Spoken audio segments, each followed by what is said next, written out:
Hi, my name's John. Welcome to another Sunday night nightcap. Tonight's nightcap, I repair a power takeoff of a really old Sentinel steam wagon. I showed quite a lot of that both in part 1 and in part 2. That's some machining, Debs does a bit of welding, some bench work, some file work. I hope you find that interesting. I've got a new addition to me photographic armoury, I suppose you could call it. I've bought myself a drone. The drone will be quite handy, I think, for steam rallies to get some early morning footage of the rally scene and the engines. I did take it out today with Debs, and we've got a little bit of video of a country park near where I live. I'll put a little bit of that in towards the end. The video quality is actually quite astounding. The YouTube channel is going very well. We're well into 92,500 now subscribers, so it is getting near to the magical 100,000. My Patreon channel is going well. I'll put a link in the description box of the Patreon channel. If you want to have a look on there, by all means, have a look. This is an auxiliary drive assembly of a Sentinel steam wagon. This bevel here is inside the engine, driven off a gear on the crankshaft, which drives out the external part, and there's a rubber coupling goes on there. The gear is quite badly worn in places, but that's not its main issue. The bearings feel very rough, but also if you look inside there, there's actually a bearing track just floating about inside doing nothing. So I'm going to take this apart and see what I can do to repair it. I've managed to get a drone and download and print of a drone, so I know what it actually is supposed to look like inside. It obviously has been to bits and been cleaned.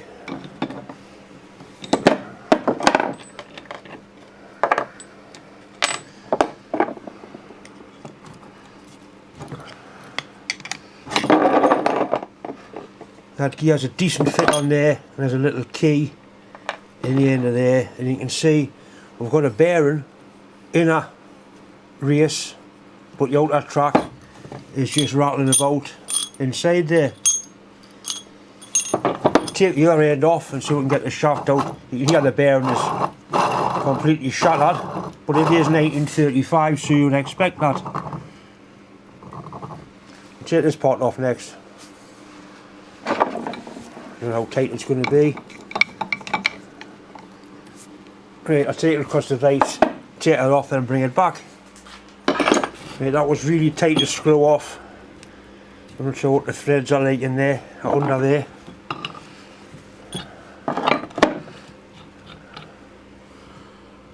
Well, they look reasonable. I put a dye down there to tap through the nut probably to clean it up. See, there's a keyway in there, that should tap off there in theory. So again, I don't know how tight it's going to be. That's not moving very far.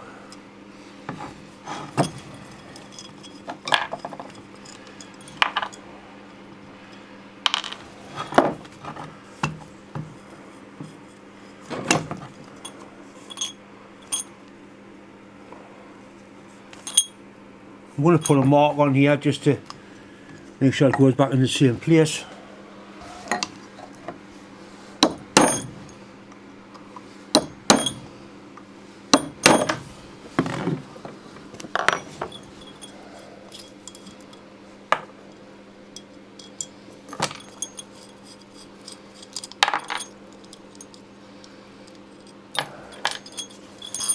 I don't know if that'll go out that way. Yep, it does. Well, that's a good start. That's aluminium. It's broken right through. It's been broken for a long time. You can see the oil and crap in there. So that'll be to repair.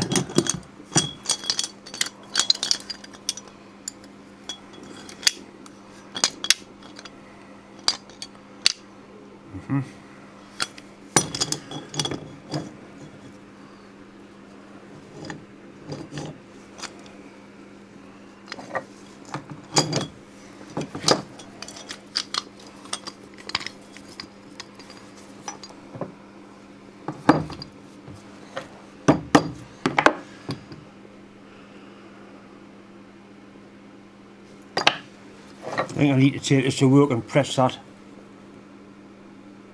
Press that pulley off, I press that drive flange off.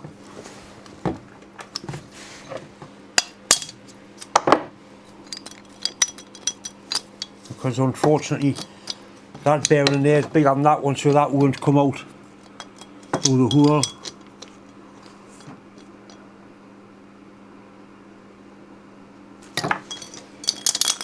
And that track won't drop over.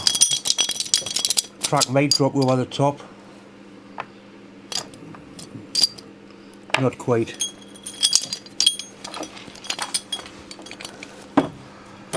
Right, that won't quite come out of there, unfortunately, the bastard.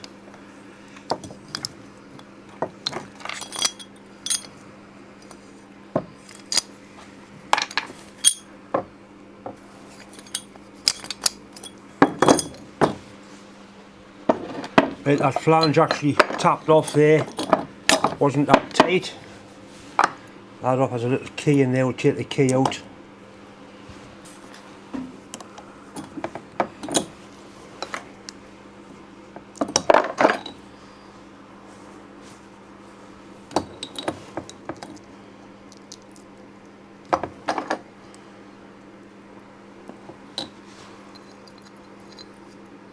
That's sort of a oil seal affair, or it is, that runs into there. No signs of any seals or any description. Right, now we need that bearing off, and that should drop out that way. Evidence of being water in here, it's quite badly corroded, very badly pitted. Bearings are completely shot, so we need to get that off there now.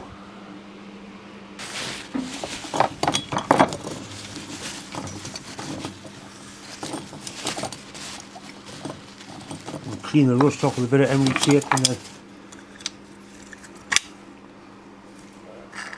that might possibly just knock out of there once the rust's off. Yeah, the bearings are completely squabbled.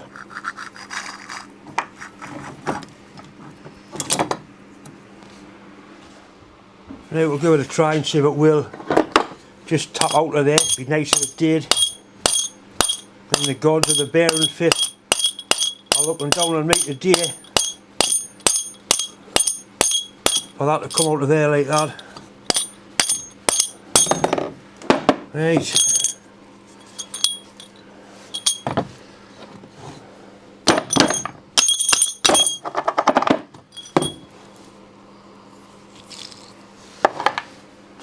That bearing was actually doing its job. It's this one here, it's been given the problem. It's just been rattling about inside of there.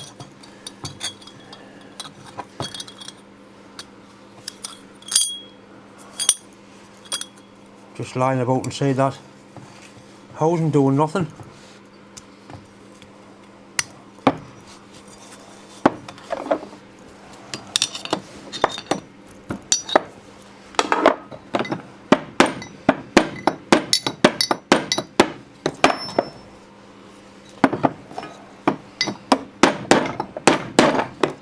Nice to be able to get it out. I'll make sure you knock them out square.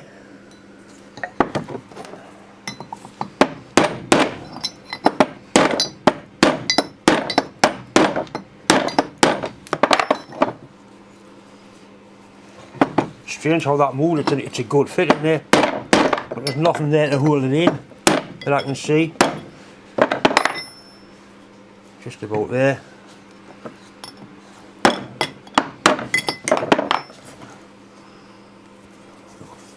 Need to rest it on something so we can knock that through.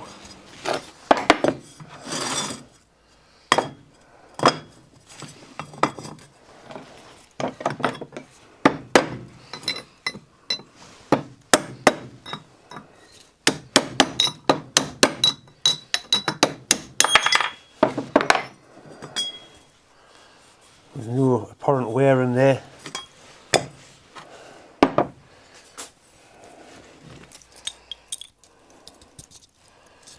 I don't know what's supposed to keep that bearing track in place.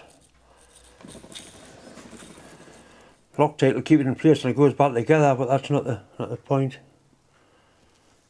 There's space around the shaft so the two bearings lit up against each other. So really just wants two bearings in that aluminium piece there, either welding or remaking. It's been sort of glued together with something, but not quite sure what. There's possibly been a seal in there of some description. I'll look at the parts diagram, see what it says, but all's not lost, it's not that bad.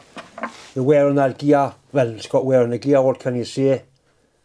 It hasn't been enmeshed properly by the look of it. I'll dress them up as best I can.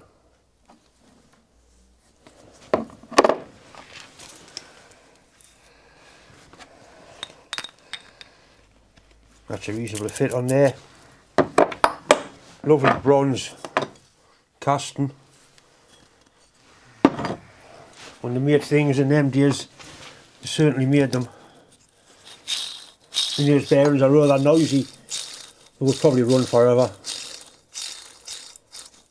But it's strange how that there's no shoulder for that to drop onto it. Just anyway, that's what it is.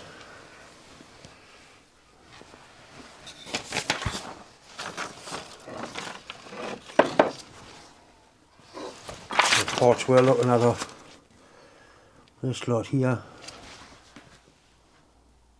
234 and 239, cover, casing studded.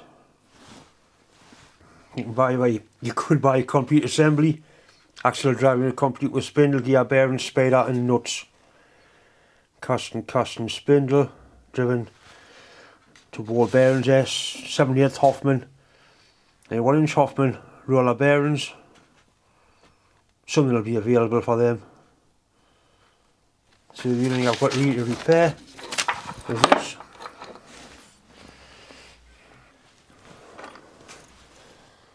And that's cast iron and that runs in there.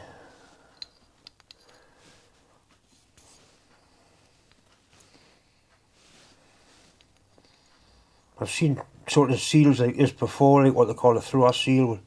They've normally got a spiral on them. That's a straightforward. Right. I managed to get some bearings for that centre power takeoff. These are the nice new bearings. They're quite expensive. You often find that Imperial bearings are expensive, but at least we did manage to get them.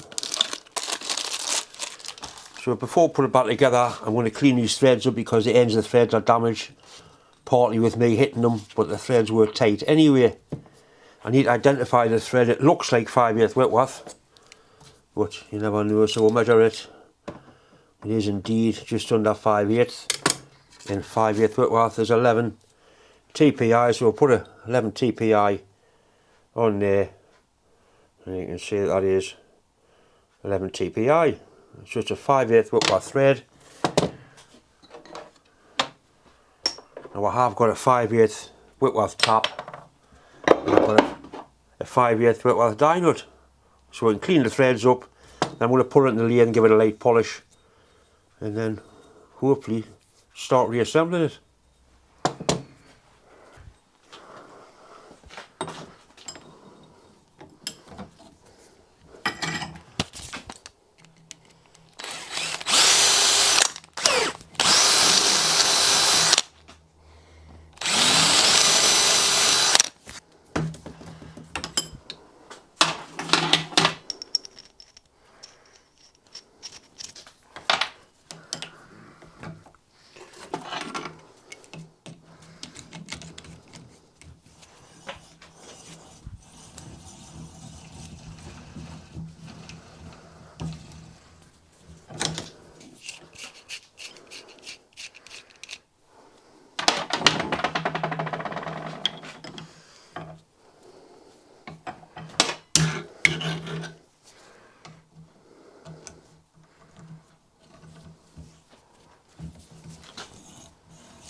the ends fell off me brush.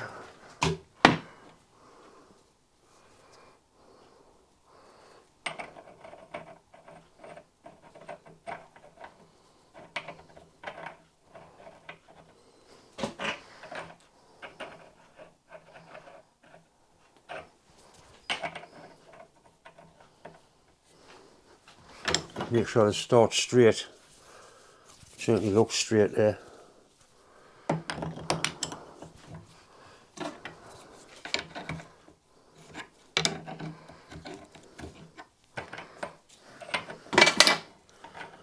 Come on, bastard features. I may have to put this in the lathe to make sure it does start straight. It certainly looks good.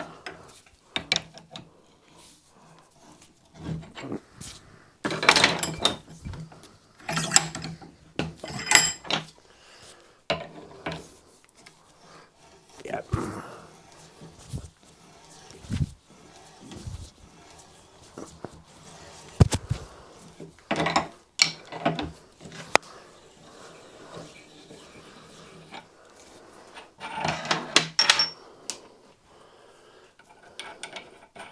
That's better.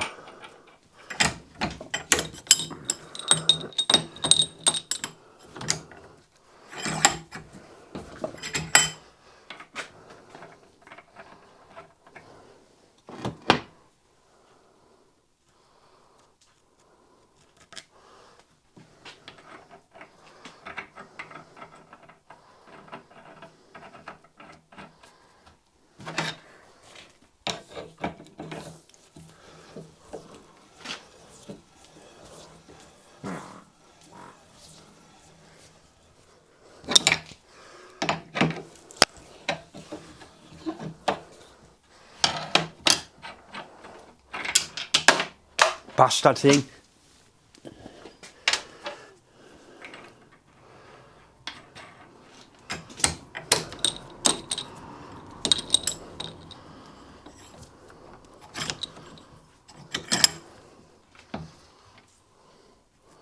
A little bit of damage on the end of there.